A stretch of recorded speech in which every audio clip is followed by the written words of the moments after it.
Vamos a escuchar muchos amén cuando tenemos hambre y sed de tu palabra, y eso es bueno. De hecho, el Señor Jesucristo dijo: bienaventurados los que tienen hambre y sed de justicia, porque serán saciados. Y sin duda la palabra es manantial de vida a aquellos que buscan y quieren saber del Señor y de su voluntad. Y vamos a ver lo que el Señor quiere hoy con nosotros. Así que vamos a estar ahí en Romanos capítulo 15.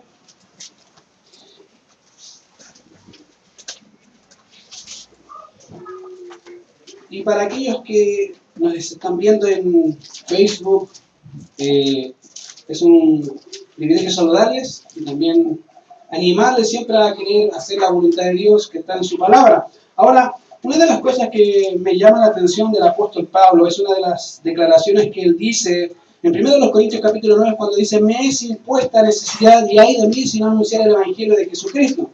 Porque en alguna medida veo el corazón del apóstol Pablo en hacer la voluntad del Señor a lo que él le encomendó. Vemos en Hechos capítulo 9 que una de las tareas que el Señor le dice a Ananías fue que le iba a exponer, le iba a mostrar cuánto le era necesario padecer por su causa. Y no sé si recuerdan que Pablo, antes de ser creyente, era un perseguidor, una persona que iba en contra del Evangelio. Literalmente él perseguía a la iglesia, destruía y asolaba a los creyentes hasta el punto de maldecir o que ellos maldijeran al cristianismo y a su Cristo.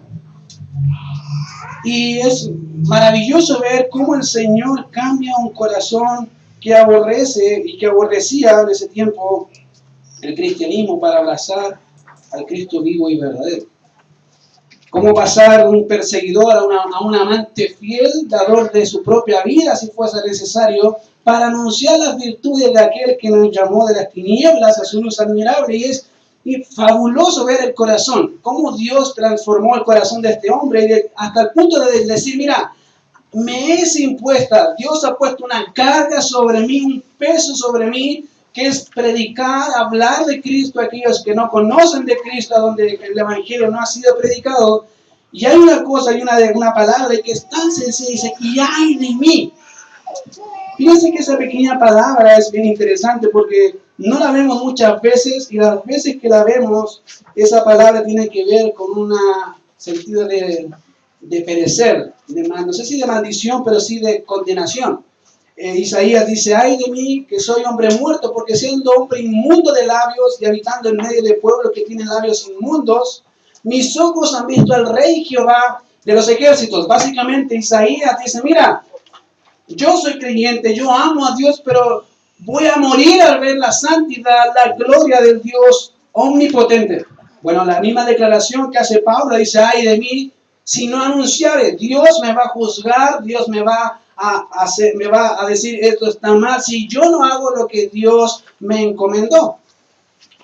Y fíjense que cuando llegamos al capítulo 15, verso 22, vamos a encontrar una de las cosas que Pablo más nos va a ayudar a notar de su corazón. Fíjense que generalmente en las iglesias y en los púlpitos es raro ver personas que necesitan o que digan: he cumplido mi misión. Generalmente los predicadores itinerantes quieren ganarse a todo el mundo y quieren convertir a todo el mundo, pero Pablo en esta sección vamos a ver algo que él notó y vio de su labor. Y miren lo que dice verso 22: por esta causa me he visto impedido muchas veces de ir a vosotros. Y fíjense que hay muchas cosas que nos mueven a hacer o no hacer las cosas, queridos. Y si pudiéramos globalizarlas, gracias, si pudiéramos globalizar las cosas o las causas, podrían existir dos grandes grupos de causas. El primer grupo son causas dependientes, que son aquellas en las que nos vemos total y absolutamente involucrados nosotros. Son aquellas cosas que se hacen, obviamente, si nosotros las hacemos. Y están las causas independientes, que son aquellas causas que no participamos activamente en ellas, pero sí vemos en los resultados de esa actividad, a veces como recibiendo el resultado de lo que se hizo o no se hizo. Y fíjense que Pablo, hablando de estas causas, dice: por esta causa. Una buena pregunta es: ¿cuál causa? Buena pregunta. ¿Cuál causa? O de otra manera, ¿qué era aquello que impedía que Pablo pudiera ir a los hermanos en Roma?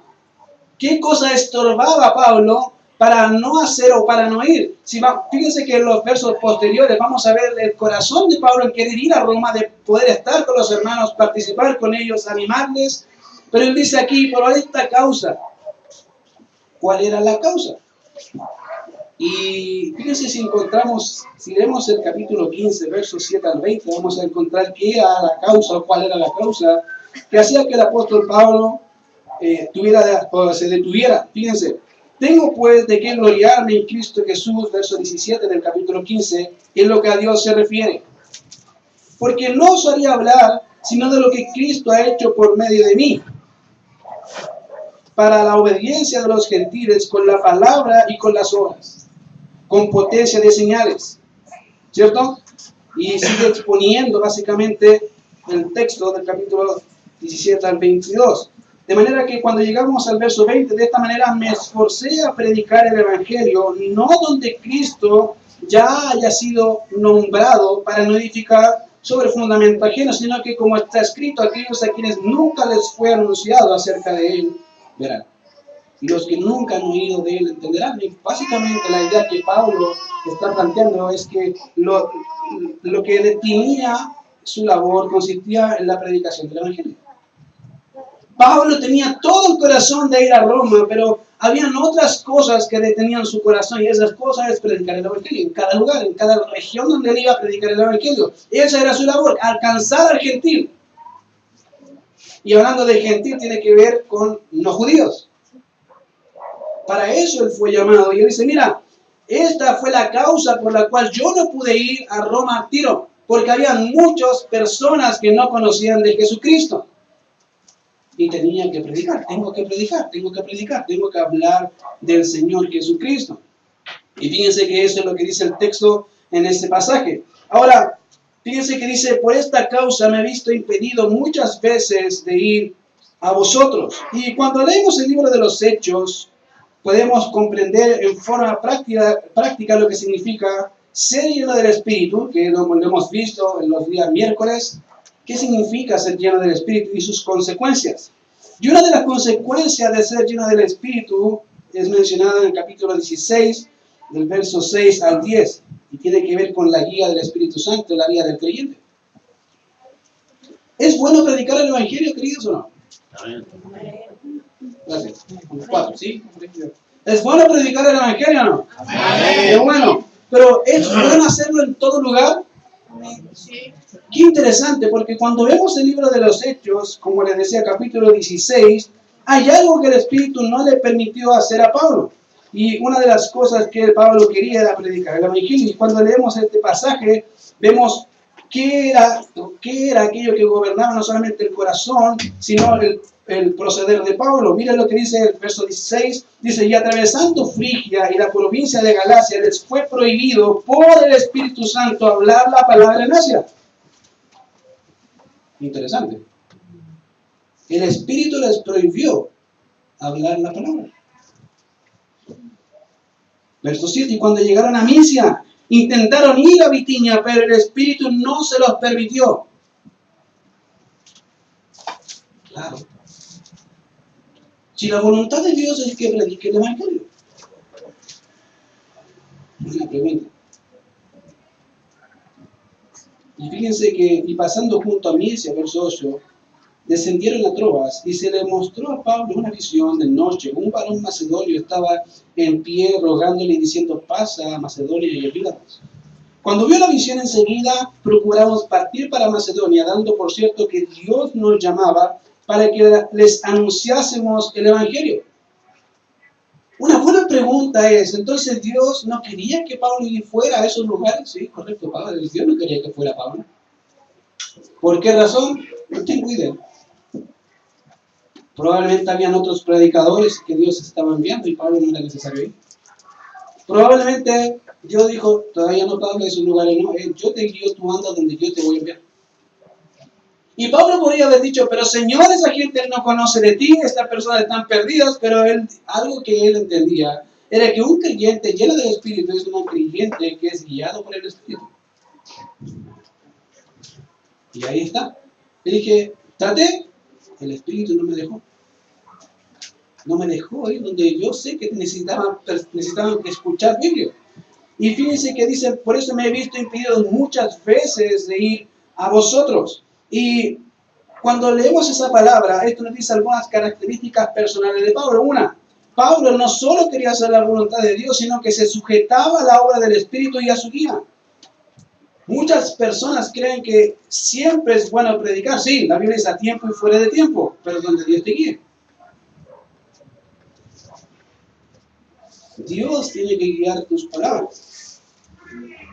Y otra característica es poder planificar las cosas. No es una falta de confianza en Dios. Al contrario, muestra de su carácter, pero debemos tener nuestras agendas dispuestas al cambio. Hace mucho tiempo atrás, una de las cosas que me enseñaron fue siempre tener agenda. Y yo hacía mi agenda. Vamos a hacer esto. Y nunca cumplía la agenda. Decía, ¿por qué nunca la cumplo? Y me enojaba y decía, pucha, ¿por qué no puedo hacer lo que necesito hacer? Una de las cosas que no entendía que la agenda es buena hacerla, pero también tener el corazón abierto a los cambios que Dios quiere hacer en medio de ella. Planificar, querido, no es malo, es bueno. Siempre planificar es bueno. Pero cuando Dios quiere hacer cambios en los planes, debo ser sensible también al cambio. Y Pablo entendía eso muy bien. Pablo tenía un itinerario de predicaciones, me imagino, a donde él necesitaba ir a predicar, a anunciar el Evangelio, pero él estaba dispuesto a decir, Dios, ¿qué quieres tú? ¿Para dónde voy?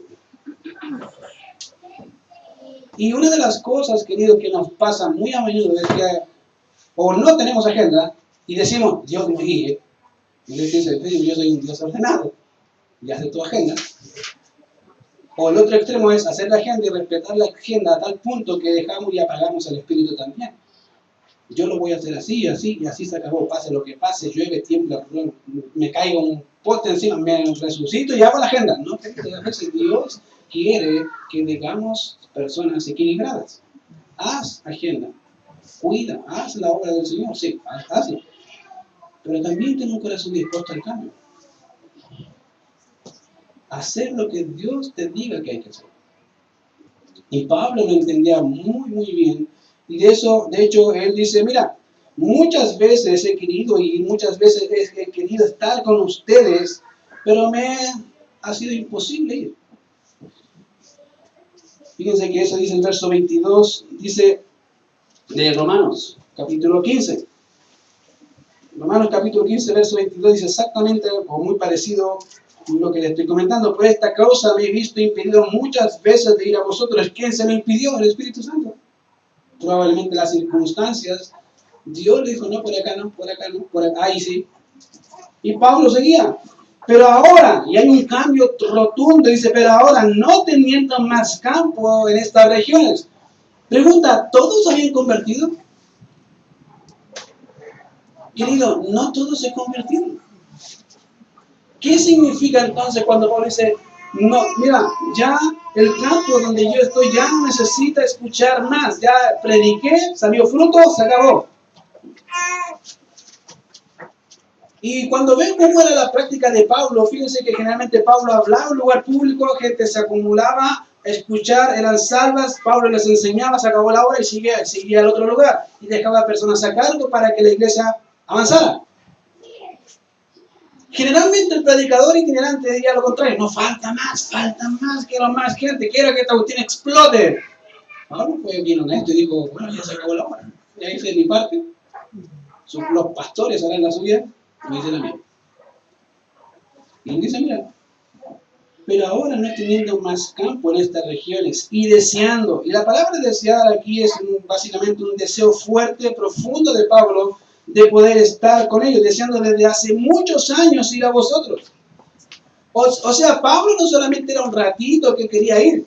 Dice, muchos años estuve orando, pensando en ustedes, de poder estar con ustedes y hacer la obra, predicarles, anunciar el Evangelio y muchas otras cosas, pero Dios no me lo dejó. Querido, cuando entendemos que somos personas que debemos ser guiadas por Dios, vas a hacer exactamente lo que Dios te diga. Aunque tengas el deseo. Fíjate que Pablo fue bien honesto y dijo, yo tengo el deseo. Quiero ir. Con todo mi corazón quiero ir. Pero no se trata de mi voluntad, sino de la voluntad de Dios. No es si tú quieres ir o no quieres ir. Pablo, como les digo, ahí dice, yo deseaba y quiero estar con ustedes, pero tengo otras cosas que hacer, pero quiero estar con ustedes. Y una lección de carácter de Pablo es exactamente eso, no solamente confiar en la guía, sino también decir, mira Dios, ser honesto, decir yo quiero hacer esto, pero dime tú, ¿qué hago? Mi deseo es hacerlo, sin duda, pero Dios, tú me guías. Tú eres quien me debe caminar, me encaminará por donde debo ir. De manera que cuando llegamos al versículo 24, dice, perdón, 23, la segunda parte, diciendo desde hace muchos años iré a vosotros. Cuando vaya a España, iré a vosotros porque espero veros al pasar y ser encaminado allá por vosotros una vez que haya gozado con vosotros. Y ahí está el cambio y lo que él planeaba con los hermanos. Pablo no solo quería ir a Roma, sino su deseo era su deseo más ardiente, como les había dicho, sino que en primera instancia aplicaba o implicaba y era necesario pasar por España, el lugar en donde la multitud judía era más predominante y que era conocido por los griegos como Iberia y el latino se llamaba Hispania. Pablo conocía, mira, yo tengo que ir para allá, hay un gran grupo de judíos, probablemente enemigos también, que va a encontrar ahí. Dice, pero tengo que pasar por ahí.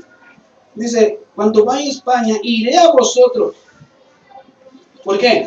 ¿Qué cosa lo animaba a ir? Porque dice, espero veros al pasar y ser encaminado ya por vosotros. Y la esperanza que Pablo siempre tenía, poder verlos, quiero verlos. Y sé que Dios quiere que vaya, pero ahora espero esa oportunidad de poder verlos a ustedes. Fíjense que algo que Pablo no fundó la iglesia de Roma, querido. Él no la fundó, pero sí conocía el testimonio de los hermanos. A sus oídos había escuchado de cómo eran los hermanos de Roma, cuánto habían sufrido por la causa de Cristo, cuánto habían avanzado por Cristo, crecido por Cristo, pero él decía, quiero conocerlos, quiero saber quiénes ellos, quiénes son. Bueno, su fama llegó a oídos. Y fíjense que lo que motivaba a Pablo era eso, conocerlos a ellos. Ver cuál era la obra de Dios en los corazones de estas personas, de estos hermanos, que tanto ruido causaron. Fíjense que no dice si la iglesia era grande o pequeña, solo habla del testimonio de las personas. Y querido, creo que a veces no tiene que ver con el tamaño de la iglesia, tiene que ver con el corazón del pueblo. Puede ser una iglesia muy pequeña, pero que la gente escuche y oiga, mira, ellos hacen esto. Aman a Cristo, viven a Cristo, predican a Cristo, caminan como Cristo, piensan como Cristo, miran como Cristo, actúan como Cristo. Y toda la gente dice, mira, algo está pasando en esa iglesia. No tiene que ver. Como también al revés. Puede ser una iglesia tan grande y todos los hermanos tan carnales que todos dicen, no voy a esta iglesia, gracias. Porque veo al hermano aquí, a ese hermano allá, a ese hermano, que todos dicen, prefiero no ir. No tiene que ver, querido, con el tamaño de la iglesia, tiene que ver con el corazón del pueblo, de las personas. Y fíjense que ellos entendían esto, más ahora dice, cuando vaya a España iré a vosotros porque espero veros al pasar y ser encaminado ya por vosotros, una vez que haya gozado con vosotros. Y esa es la idea. Pablo entendía algo, voy a ir donde ustedes y la idea es que ustedes me ayuden con algo. Quiero conocerlos y generalmente la cultura, una de las cosas que decía entre los hermanos, era encaminarse. ¿Qué significaba eso? Uno dice, generalmente he escuchado que encaminarse ya, yo te ayudo y te llevo a la esquina y me devuelvo. No, eso era parte, pero no era todo. Encaminar significaba, yo te ayudo, yo te cuido, te hospedas en mi casa, te doy para que comas, te doy dinero y anda, sigue. Para que sigas tu viaje, esa es la idea. Yo te encamino, yo te aporto. Pablo era un apóstol, Pablo era un predicador itinerante que hablaba en cada nación y siempre hubieron hermanos que lo apoyaron, lo conocían. Y ellos sabían cuál era la labor y ellos sabían cuánto había sufrido por Cristo. Y el Pablo, ahí está, nosotros te apoyamos, ahí estamos nosotros, apoyándote a ti. Y él dice, mira, yo espero verlos, quiero estar con ustedes, pero también necesito que me encaminen. Dice, y ser encaminado allá por vosotros una vez que haya gozado con vosotros. O sea, la idea es, voy a estar con ustedes, voy a disfrutar, voy a gozarme con ustedes, pero también necesito algo. ¿Qué ayuda? Necesito su ayuda. Y fíjense que una de las cosas que veo del apóstol es su franqueza. O sea, él entendía muy bien y su debilidad, su franqueza, pero también se entendía algo. Mira, yo no pido, y él dice, yo no estoy pidiendo dinero. Yo lo que pido es que ustedes crezcan. Y el crecimiento implica también resultados. Como todo, ¿cierto? Yo no creo que ningún padre acá diga, ok, mi hijo tiene 6 años, no sabe hablar, no sabe leer, no sabe nada. ¿Qué haría un padre pensar en su hijo así? Si algo tiene mi hijo, está enfermo, algo le pasa. Tiene 13 años y no sabe nada, no entiendo, le explica y no entiende sumar, restar, multiplicar, hablar, no sabe nada. Y ¿qué pasa? Algo pasa. Yo creo que cualquier padre diría, mi hijo tiene un problema serio. Y invierte dinero, ¿para qué? Para que alguien le enseñe. El resultado implica que eso se devuelva después, ¿cierto? De hecho, muchos padres, la idea es que un buen hijo cuida a su padre después que el padre deja de cumplir su función. Y esa es la parte, honra a tu padre y a tu madre. La parte es, bueno, ok, si yo te di, obviamente, en mi vejez también necesito que me cuides y me ayudes. Es parte de eso, de la vida, ¿no? Que no se vea hoy en día, otra cosa, pero es parte, se supone que debería ser parte de la vida. Ver el cuidado de los hijos sobre sus padres. Bueno, él está aplicando el mismo principio.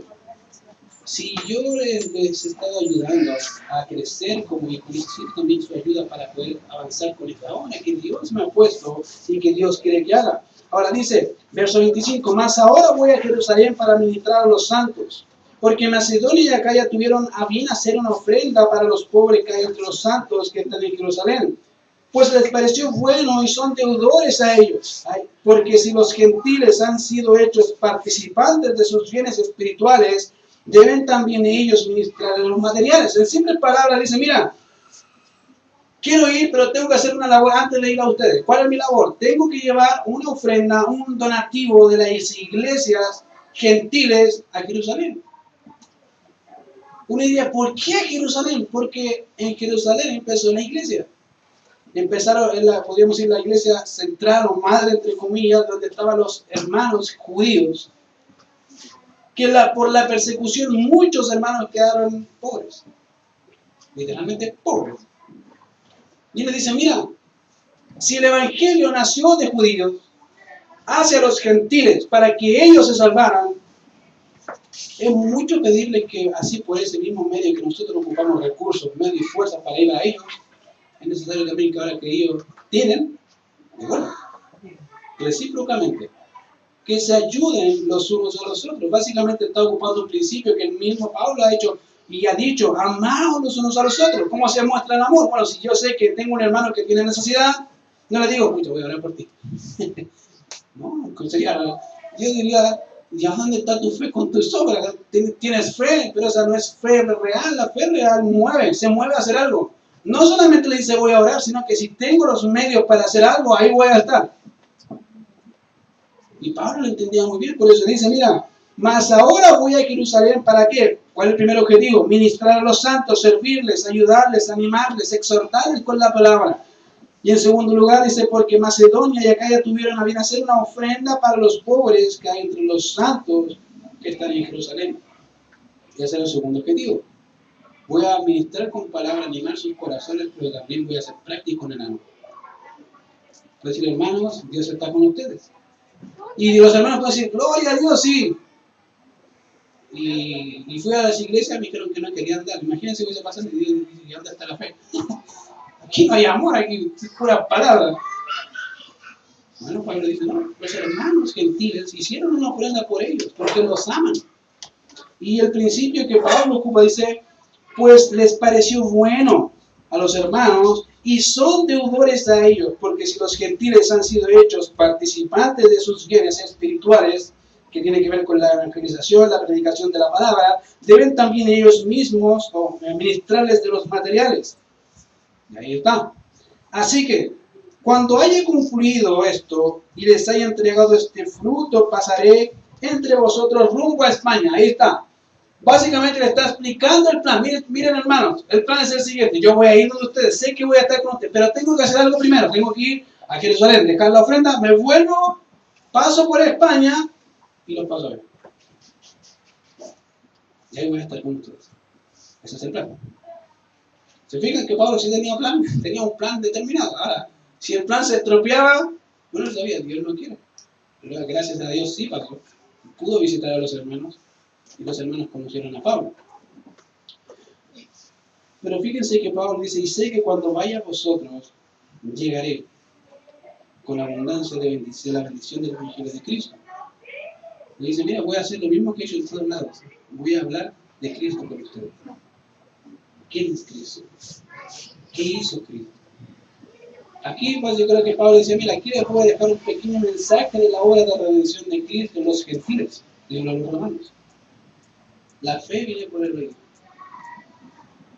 Pues el Evangelio es poder de Dios para salvación al gentil primeramente, al judío primeramente y también al griego, querido. Y Pablo empieza a desarrollar la carta a los romanos y dice, mira, ahí estoy. Pero miren, no solamente quiero dejarles la carta, quiero ir a verlos, quiero animarles aún más, con más palabras. Tengo más que decir. Y ahí está. Y sé que cuando vaya a vosotros, verso 29, llegaré con abundancia de la bendición del Evangelio de Cristo, pero os ruego. Fíjense otra cosa. Pablo no solamente es honesto en su deseo, no solamente es honesto en decir, mire hermano, yo no solamente tengo el deseo, sino también necesito de ustedes en la parte económica, sino necesito de su oración. Necesito que ustedes oren por mí. Imagínense un apóstol, yo me imagino un apóstol, un monstruo en la fe, un hombre que es espectacular, o sea, que no necesita la oración de nadie, él ora, pues al contrario, él ora por nosotros, pero él dice, no, querido, yo necesito que ustedes oren por mí. Fíjense que en la vida y ministerio de Pablo, una de las cosas que él dice, mira, fui hecho apóstol, fui como un abortivo, fui hecho apóstol, el último de los apóstoles que son, no soy digno de ser llamado apóstol. En los años cambia el discurso. Y él dice, miren, soy el más pequeño de todos los creyentes. Pasan los años y dice, soy el primero de todos los pecadores. Y baja de un nivel, empieza en un nivel y empieza a bajar, hasta darse cuenta quién realmente era él ante los ojos de Dios. Soy el primero de todos los pecadores. Ahí estoy. Cuando empieza la lista, Pablo presente, aquí estoy. Y Pablo dice, mira, no solamente necesito de las cosas que ya les mencioné, pero os ruego, hermanos, por nuestro Señor Jesucristo y por el amor del Espíritu que me ayudéis orando por mí a Dios. Wow. Un guerrero en la fe pidiendo oración de un pueblo, de una iglesia, mis queridos. Por favor, necesito que oren. Oren por mí. Necesito su oración. No más una vez, muchas veces en las cartas les hermano, oren por mí. ¿Para qué? Para saber cómo anunciar el Evangelio. Tengo que anunciarlo, pero necesito oración. Que las iglesias se estén orando por mí una y otra y otra y otra vez. Mire, si no me pueden apoyar, no importa, pero oren por mí. Una de las cosas que hicimos con el pastor fue exactamente algo parecido. Que le decía, mire, los martes en la mañana vienen pocos a orar. Obviamente yo no puedo venir porque tengo que ir a trabajar y no me da tiempo. Entonces hagámoslos los jueves en la tarde. Van a venir más. Tienen más tiempo. Pueden pasarse de acá para allá y van a orar y nos sentamos a ver todos. Todavía espero que todos. Seguimos siendo 4. Los mismos de la mañana probablemente. Querido, si Pablo entendía la necesidad de oración, ¿cuánto más nosotros debemos entender necesitamos orar como iglesia? Y tenemos el día, querido, ahí está. Y si usted dice, no sé qué hacer, mire hermano, el domingo estamos en el culto como hoy. Lunes, instituto. Si no sabe qué hacer, venga al instituto. Martes, tenemos libre, gracias a Dios. Miércoles, culto, venga al culto. Miércoles, culto de oración, venga al culto. Viernes, evangelismo, venga al evangelismo. Sábado, hay actividad, domingo, tenemos toda la semana llena. Pero venga. No puede, fíjense que algo interesante, no podemos decir, no tenemos cómo crecer, hay cómo crecer, la cosa es si usted quiere crecer. Venga, ahí está, los recursos, de las puertas están abiertas, venga a crecer. Y Pablo no solamente entendía esa necesidad, sino que ellos, hablando a hermanos maduros, dicen, miren, yo necesito su oración para poder hablar, para poder llevar el mensaje. Y dice, para que me ayudéis en oración, no es que me ayuden un ratito a orar, 5 minutitos, acuérdense de mí. No, oren constantemente por mí, por mi labor, para poder anunciar a otros el evangelio que necesitan escucharlo. Oren por mí. ¿Cuántos acá necesitan oración? Amén. Al otro no vamos a orar por ustedes. Yo creo que todos necesitamos oración. Venga a orar. Va a haber a veces realidades diferentes a la suya y peores probablemente. Voy a decir gracias Señor porque no estoy así. Mejor te doy gracias. Pero si no sabe la realidad del otro, ¿cómo ora por el otro? Pablo entendía, fíjense, fue bien honesto, dijo, hermano, yo voy a hacer esto, este es mi plan, este es mi itinerario, pero necesito su ayuda en esto. Necesito también esto, pero también necesito su oración.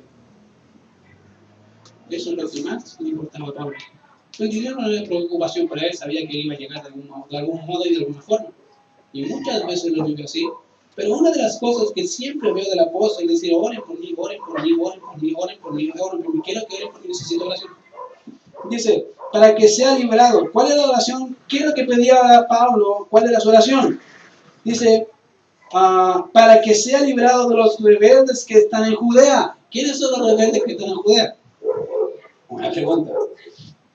Los de su misma nación, perseguidores como él, fariseos y saduceos. Querían matarlo. Y dice, Señor, oren por mí para que no me pillen y siga haciendo la labor de Dios.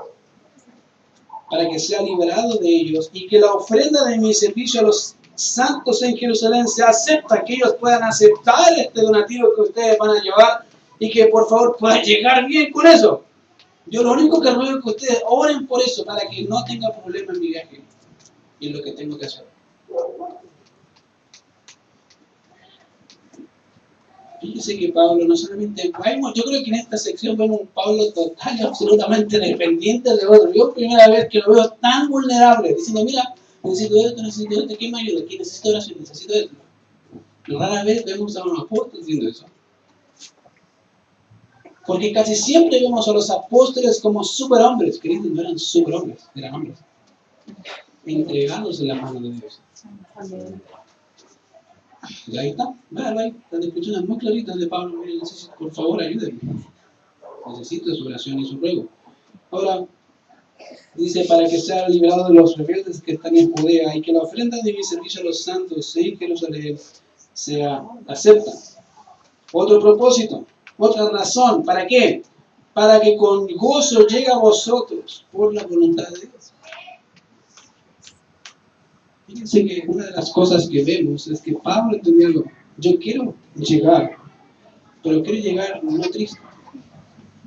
No quiero llegar a ustedes queridos diciendo, pucha, miren, me pasó esto, no entregué nada, los hermanos no aceptaron. Mira, cuestión. Y una de las cosas que dolía a Pablo era la actitud y el corazón de la iglesia, más que cualquier otro. Y él dice, mira, para que con gozo llegue a vosotros por la voluntad de Dios. Una buena pregunta es, ¿por qué Pablo dice para que llegue con gozo? Porque en algunas oportunidades no le tocó llegar con gozo a ciertas iglesias, sobre todo en la que él fundó, a los Corintios. Ver a los hermanos divididos, otros juzgando su labor, otros haciendo show en medio de la congregación, tomando el pan, la santa cena como algo vulgar, otros luchando quién tenía mejor don que otro, otros diciendo yo sigo a Pablo, yo sigo a Pedro, yo sigo a Dios, todos divididos, todos mal. Y era su iglesia, él la fundó. Yo me imagino a Pablo muchas veces, y en este tiempo, ver a Pablo que iba a la iglesia de otra vez. Ver a una iglesia así, rompía el corazón de Pablo. Y tenía muchas veces, tenía que retarlos a decir, hermano, ¿cómo puede ser? Por eso yo creo que Pablo dice, mira, ¿para qué? Para que puedan ir con ustedes con cosas, no tristes. No tienen que decir la iglesia de Jerusalén pasó esto. No, tengan con qué decir, miren, llegaron, está todo bien, los hermanos recibieron la ofrenda con gozo, pude ministrar el evangelio, pude ayudarles, animarles y ver sus corazones llenos de regocijo. Y dice, para que llegue con vosotros por la voluntad de Dios. Sigue planteando, queridos, el mismo concepto. No solamente es mi plan, sé que Dios me quiere ahí, pero por si acaso, si es la voluntad de Dios, voy a estar ahí. Mi plan es estar ahí. Pero fíjense, siempre carta abierta. O carta en blanco. ¿Sabe qué significa carta en blanco? Es como decirle, mira Dios, tengo mi vida, tengo mis planes, pero escribe tú lo que vas a hacer. Redacta la carta como tú quieras. Pablo entendía esa realidad. Fíjense, aún ahí, digo, si es la voluntad de Dios, ahí va a estar. Por la voluntad de Dios, que sea recreado juntamente con vosotros. Que podamos disfrutar juntos de esta relación de hermanos, de compañía, pero también de aprendizaje mutuo. Y el Dios de paz. Wow. Y una de las cosas que Pablo dice, mira, el Dios de paz. ¿Qué paz? Bueno, si no sabían, hay dos tipos de paz. Hay una paz, y creo que uno de los temas más generales que podemos encontrar son dos. Y donde más vamos a encontrar gente que quiere escucharlos. La paz, el amor y el cese del sufrimiento. Cualquier persona que quiera escuchar eso va a venir para acá. Todos queremos paz. Paz en el hogar, paz en la familia, paz en mi trabajo, paz en todo lugar donde pueda tener paz, querido. ¿Cierto? Todos queremos paz, pero ¿qué paz está hablando acá? Bueno, la Biblia habla de dos tipos de paz. Paz con Dios y paz de Dios. Dos diferentes. ¿Por qué paz con Dios? Bueno, paz con Dios es esa virtud que Dios ha dispuesto en Cristo Jesús de decir, se acabó la enemistad entre tú y yo y ahora eres hijo mío. Esa es paz con Dios. Justificados pues por la fe tenemos paz para con Dios, por medio de nuestro Señor Jesucristo. Querido, si tú no tienes paz con Dios, olvídate que vas a tener paz. Si tú no te has reconciliado con Dios, visita, amigo que estás acá. Si tú no te has reconciliado con Dios, si tú no has levantado la bandera blanca y dices, Señor, me rindo a ti, me rindo mis planes, rindo mis proyectos, mi vida, mi familia, y todo lo que soy, lo rindo a ti, olvídalo, no hay paz con Dios. Todavía eres su enemigo, que Dios te considera su enemigo. Hasta que llegues a sus pies con su bandera blanca y diga, acá estoy, Señor, con paz.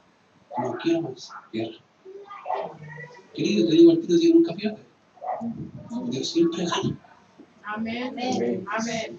La cosa es si tú quieres entregarte a Él. Esa es paz con Dios. Después de esa paz con Dios, tienes paz de Dios. ¿Qué significa? Y la paz de Dios que sobresalta o sobresale sobre todo conocimiento y en el corazón, básicamente, va a haber paz en medio de las circunstancias difíciles y ahí está. No dice que las vas a sacar. Dice que en medio de ellas vas a poder tener paz, porque puedes confiar en Él. Y eso es lo que dice acá. Y el Dios de paz. Y ahí está. El quien da toda paz, sea con todos vosotros. Amén. Querido, ves a un hombre común y corriente pidiendo necesidades comunes y corrientes para hacer la obra de Dios. ¿Tú quieres hacerlo? Amén. Bueno, a Dios y vamos a ver.